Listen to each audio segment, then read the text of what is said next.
राम राम भाई। भाई राम राम। और भाई क्या कर रहे हो? भाई बस मैच देख रहा था। तू सुना भाई, बड़े दिनों में आया तू तो। बस भाई थोड़ा सा नानी के घर चला गया था यार। अच्छा भाई, और पढ़ाई वढ़ाई सब सही चल रही है? पढ़ाई ठीक चल रही है लेकिन लीनियर डिफरेंशियल इक्वेशन में थोड़ी सी दिक्कत आ रही है। भाई लीनियर डिफरेंशियल इक्वेशन, भाई देख क्या होती क्या है। सबसे पहले तो ये समझ ले, दो पॉइंट्स याद रखियो। एक तो डिपेंडेंट वेरिएबल और उसके डेरिवेटिव की डिग्री होनी चाहिए 1, ठीक है। दूसरा, उनका प्रोडक्ट आपस में नहीं होना चाहिए। डिपेंडेंट वेरिएबल और उसके डेरिवेटिव का प्रोडक्ट आपस में नहीं होना चाहिए। तो जब इन दोनों में से कोई भी केस सेटिस्फाई नहीं होता तो वो नॉन लीनियर डिफरेंशियल इक्वेशन आ जाती है। और इसको सोल्व करने के लिए इंटीग्रेटिंग फैक्टर निकालते हैं हम पहले, और फिर फाइनल सॉल्यूशन में पुट करके हम आंसर निकाल देते हैं। देखते हैं इन दोनों पॉइंट का मतलब क्या है। अब जैसे ये dy/dx है, इसमें हमारे पास डिपेंडेंट वेरिएबल y है और इंडिपेंडेंट वेरिएबल x है। अब ये पहला पॉइंट कह रहा है कि इनकी डिग्री क्या होनी चाहिए, 1 होनी चाहिए। जैसे y कहीं भी आएगा तो उसकी डिग्री 1 होनी चाहिए, y की पावर 1 होनी चाहिए, और dy/dx की भी पावर 1 आनी चाहिए। अब 2 या 3 या कुछ इनफाइनाइट हो गया तो हम कह देंगे वो है नॉन लीनियर डिफरेंशियल इक्वेशन, ठीक है।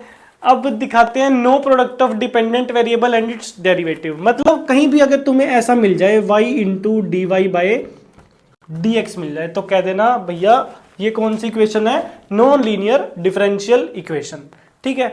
तो हमारी जो जनरल टर्म है वो यही बताई मैंने अभी, dy/dx is equal to P Y is equal to Q. अब ये जो p और q है ये x की टर्म है। जैसे इसको अगर मैं p ऑफ x लिख दूं और q ऑफ x लिख दूं तो भी एक मतलब है, और ये मल्टीप्लाई में नहीं है, ये बता रहा है कि यहाँ पे x की टर्म आएगी और यहाँ पे भी x की टर्म आएगी। एक और इसकी जनरल इक्वेशन होती है, जब हमारे पास डिपेंडेंट वेरिएबल x हो जाए तब हम इसको लिखते हैं, ये p हो जाता है y का और यहाँ पे x आ जाता है और ये आ जाता है q ऑफ y, ठीक है। अब हमें इसका सॉल्यूशन निकालना है।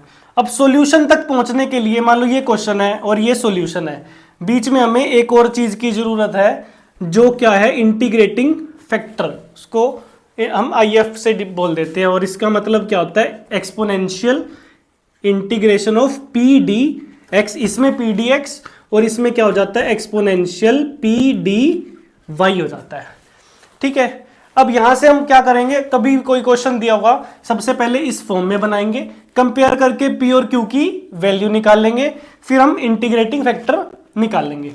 उसके बाद जो हमारा सॉल्यूशन होता है उसकी इक्वेशन क्या होती है, इस फॉर्म में हो तो y into integrating factor is equal to whole integration q into integrating factor dx। यहां पे हमारा सॉल्यूशन ये होगा, और अगर इस टाइप की होगी तो हमारे पास सॉल्यूशन होगा x into integrating factor is equal to whole integration और q into integrating factor dy हो जाए। तो ये अब हम एग्जाम्पल से समझते हैं। हम सबसे पहले इसको क्या करेंगे, जनरल फॉर्म से कंपेयर करेंगे, जो है हमारे पास dy/dx plus P Y is equal to Q. अब इसका कोएफिशिएंट जनरल में 1 है और यहाँ पे x प्लस 1 है, तो हम क्या करेंगे, x प्लस 1 से डिवाइड कर देंगे दोनों साइड, तो ये आ जाएगा, यहाँ पे 1 बन जाएगा, यहाँ पे अपॉन में x प्लस 1 आ जाएगा, और यहाँ पे आ जाएगा तुम्हारे पास इंटू x प्लस 1। अब कहीं से निकलने के लिए ना एक स्टॉप आता है बीच में, कहीं पे पहुंचने के लिए कहीं से निकलना पड़ता है, और कहीं पे पहुंचते टाइम बीच में एक स्टॉप आता है जो है इंटीग्रेटिंग फैक्टर, और ये क्या होता है, इंटीग्रेशन ऑफ PDX होता है, ठीक है। अब हम क्या करेंगे, इंटीग्रेटिंग फैक्टर निकाल लेंगे। यहां पे हमने उससे पहले P और Q की वैल्यू निकाल लें तो P आ जाएगा -1 बाय में x प्लस 1, और हमारे पास Q आ जाएगा E of 3x into x plus 1, ठीक है। यहां से देख सकते हैं ये Q है हमारे पास और ये y छोड़ दे तो P है। अब ये हमारा इंटीग्रेटिंग फैक्टर है, E exponential minus of x plus 1 dx। Integration करेंगे क्या आएगा इसका, log minus of log of function आ जाएगा, ठीक है। ये माइनस ऊपर चला जाता है, log की प्रॉपर्टी है, तो ये बन जाएगा e ऑफ log 1 बाय में x प्लस 1, ठीक है। मतलब -1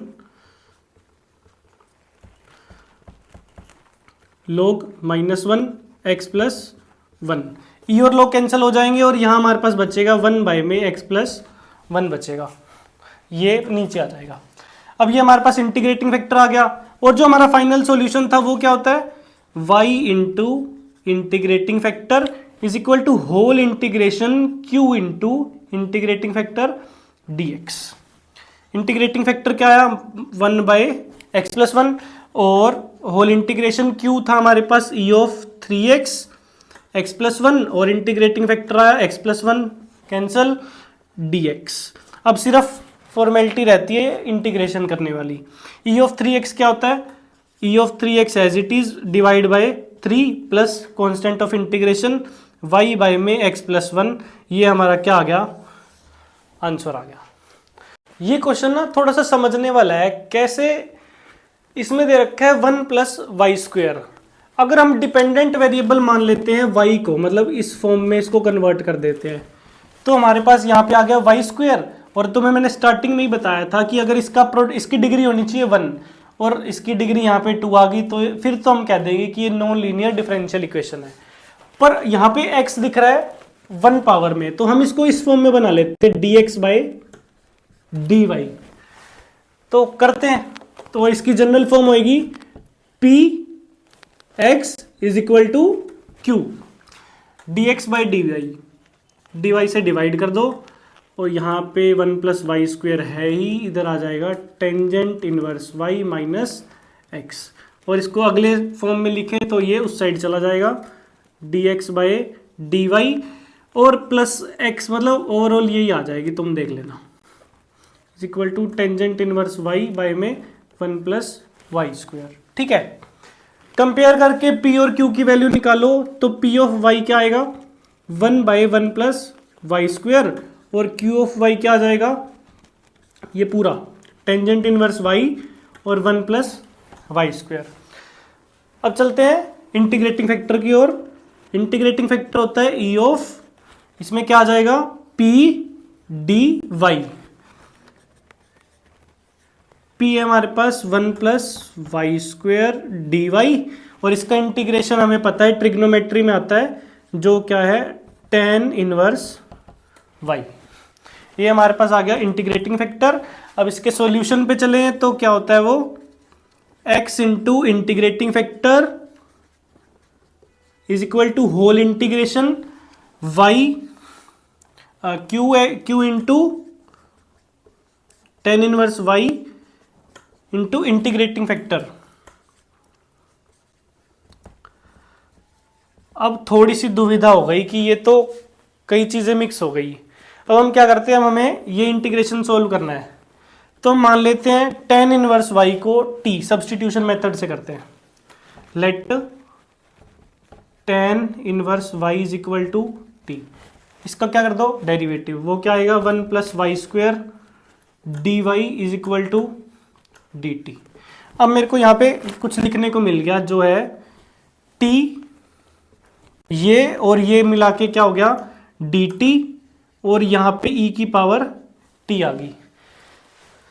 ये बन गया बाय पार्ट से, ये मैंने कैसे लिख दिया आई लेट से, आई लेट 12th वाला जो एल्जेब्रिक फंक्शन है पहले आ रहा है, तो इसको पहला नंबर दे दिया, और एक्सपोनेंशियल दूसरे पे आ रहा है। अब इसका क्या फॉर्मूला होता है, पहला एज इट इज, दूसरे का इंटीग्रेशन माइनस होल इंटीग्रेशन, पहले का डेरिवेटिव तो 1 होता है और दूसरे का इंटीग्रेशन। अब हमारी ये यहाँ पे इसमें कन्वर्ट हो गई।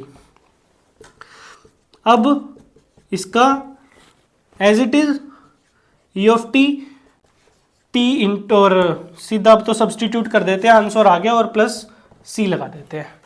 ठीक है, टी हमने किसको माना था, tangent inverse y, e of tangent inverse y minus e of tangent inverse y plus c. तो अब फाइनल इक्वेशन हमारे पास क्या आ गई, x into e of tangent inverse y। इसका सॉल्यूशन आया ये, यहाँ पे लिख देंगे tangent inverse y e of tangent inverse y minus e of tangent inverse y plus c. ये कॉमन भी ले सकते हैं, टेंजेंट इनवर्स y -1 हो जाएगा, बस इतना ही आंसर है।